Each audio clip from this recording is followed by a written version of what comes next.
I like to think in beans. Hey budgies, beanie weenies, and all my big boppin' buggers.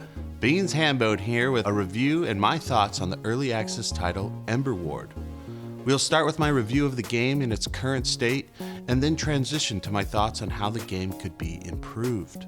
Let's jump in. Emberward is a roguelike tower defense game where you use blocks to build your own unique maze. Your goal is to make a maze that slows the progression of monsters that are trying to reach your flame. If too many monsters do damage to your flame, it's lights out, game over, and back to square one. Emberward feels like Slay the Spire meets Orcs Must Die. I love the look and feel of the game, and just listen to these satisfying block placement sounds. Oh, satisfying. So demure, so mindful. The game is simple and easy to learn, and its UI for the most part is extremely clear and easy to follow. I like the flow of each battle as it goes between a relaxing planning phase, where you get to take your time building your maze, and then a hectic phase where waves of enemies march through, trying to reach your flame. There's something really relaxing about building a twisting path with these Tetris-like shapes, and then planning your strategy on how to defeat the increasing hordes of monsters. There's also at times this great tension as the wave of monsters march closer and closer, and you have to build and think on the fly during the attack to try to take them down before they reach your flame. I also love the relics. Relics are buffs you're able to add at various points in your run, which allow passive buffs if you meet their criteria.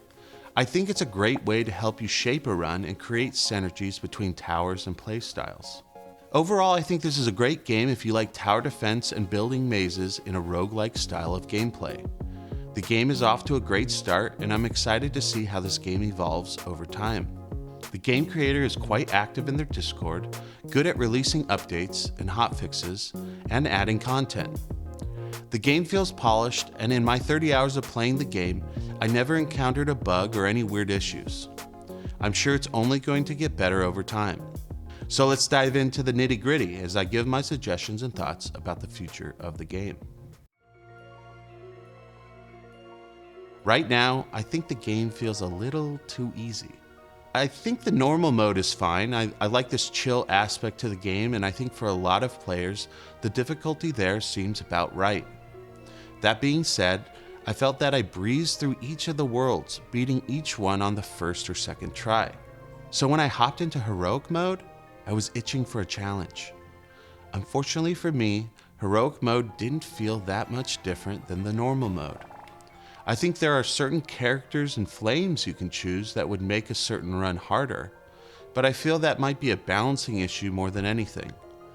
When I first started playing, there were moments where I was in danger of losing a run, and that danger, it felt exciting. I like seeing over time how I can improve my maze and my tower combination to be more effective, but since the game was too easy, I rarely got that feeling. I also think progression should feel more earned. I want to beat things at a harder difficulty and have the game reward me by unlocking new relics, towers, or characters. I think that would feel way more satisfying. So overall, I think the progression system needs to feel more earned. I think the towers and relics could be unlocked in a similar style to how the characters and flames are unlocked. I also think the heroic mode needs to be harder, and there needs to be an even harder tier of difficulty. Let's now talk about the power of choice. The power of choice. I feel like the choices you make at the beginning of your run really solidifies what type of run you're doing, and while we add different towers, pieces, and relics, it still doesn't feel like I'm building a wildly different build each time. Most of the big choices you make are at the beginning of the run. Let's take a look. At the beginning of a run, you choose a character which has 2 or 3 abilities. Then you choose your flame, which also has its own abilities. You then choose one of 3 starting packages, which each contains a handful of starting block cards along with 3 starting towers. Finally, you get to choose a relic which has a passive effect for the rest of your run. That's a lot of choices, and they all happen before you begin your first battle. And that's okay, but what ends up happening is your run doesn't seem to drastically change too much from that point forward. It's like the game gives you a pretty nice car right from the get-go, instead of the game allowing you to build your own vehicle piece by piece. I never felt like I really crafted a build that was vastly unique from any of my other builds. It also feels like it's a deck builder with no deck and little building.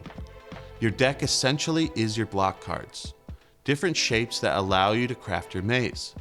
At the end of each battle, you're often rewarded with a block to add to your deck and the chance to add a rune to it, which can increase your tower's attack speed, damage, or enhance a certain element like ice, poison, fire, etc. That's about it. I'm sure as the game develops, we'll gain access to different towers, relics, and more. But right now, it feels a little like I have a handful of crayons and not the whole box. This is where the early access flaws come in. The hope is once the official game is released, we'll have much more choice and flexibility throughout our run, which will allow for more unique playthroughs. Endless mode. There are times when I feel like I just got grooving with my maze, and I'm already at the final wave. Then I have to wave goodbye to my sweet, sweet maze and start again. I like the idea of at the end of the run, there's an ability to go endless with your build. I also like the idea of certain parts of the run being a longer arc. Like if halfway through the run, there's a battle that goes on twice as long, and you really have to build a long maze to defeat the increasing waves. Overall, I love the game, but I feel like it needs to be more challenging and the roguelike aspects need to be tweaked so it feels like you have more control of your build throughout the course of your run. Some aspects of the game feel like it's a tower defense game pretending to be a roguelike game. The difficulty needs to scale with the progression of the game rather than this feeling of plateauing once you've figured out how to build a decent maze. These are just my own personal thoughts. If this game intrigues you, I think it's worth checking out. You'll easily get 20 to 30 hours of solid gameplay, and I can see with the addition of more worlds, relics, towers, and difficulty, this is a game I'll come back to time and time again. So Emberward, overall, I'd give it 7 out of 10 beans. I mean, it's pretty solid. I really like the concept, but I just think it needs more variety so each run feels unique. 7 out of 10 beans. If you like this content, give me a follow and hit that like button. I'm fairly new to making videos here on YouTube, so it'd mean a lot to me. Let me know in the comments below what you think of Emberward and what you would like to be added or taken away from the game. Take it easy, and I'll see you soon. Beans.